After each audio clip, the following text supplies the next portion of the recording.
Mga kahuwan, panoorin ang video na ito upang alamin ang pinaka-latest na balita tungkol sa lagay ng panahon at bagyo update today.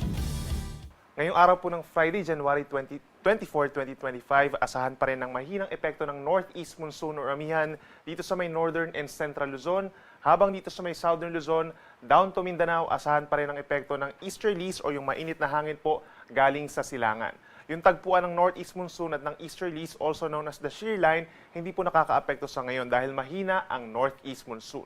Kapansin-pansin naman yung cloud cluster o kumpul ng ulap sa may silangan ng Mindanao. So sa ating mga kababayan po doon, magbaon na ng payong. Epekto yan ng easterlies, magkakaroon ng mga paulan for today sa malaking bahagi ng Mindanao.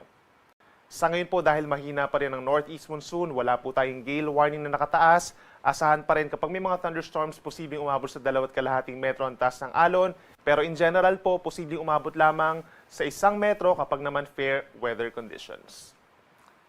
At para naman sa ating 4-day weather forecast, simula po bukas, Saturday, January 25, meron pa ring epekto ng easterlies dito sa Visayas and Mindanao at aasahan pa rin ng kalat-kalat na ulan at mga thunderstorms over Caraga, Davao Region, Soc-Sargen at mga nearby areas pa. Make sure na meron pa rin dalang payong at mag-ingat pa rin sa banta ng baha at landslides. Samantala yung amihan naman or northeast monsoon, nagsisimulang lumakas muli dito sa malaking bahagi ng Luzon. Magdadala lamang po ng mga mahihinang ulan, lalo na sa may eastern section at mga isolated na mga pag-ambon sa rest of Luzon.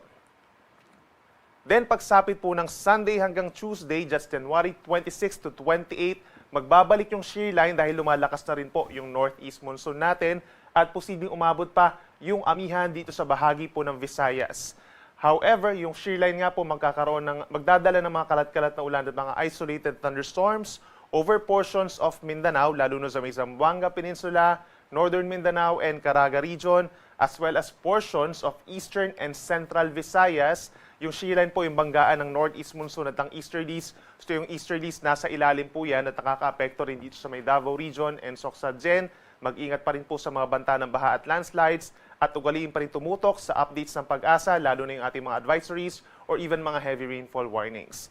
For the rest of Visayas at malaking bahagi ng Luzon, andyan ang malakas na northeast monsoon early next week. Magdadala ito ng mga mahinang ulan dito sa may Cagayan Valley, Aurora, Quezon, Bicol Region, at yung mga nearby areas pa sa may Cordillera Region, gayon din ng Rizal, Laguna, and some parts of Mimaropa. Habang natitirang bahagi ng bansa, mga isolated light rains ang mararanasan, and possible early next week, magkakaroon tayo ng mga record low na temperatures, lalo na sa madaling araw in many areas of Luzon.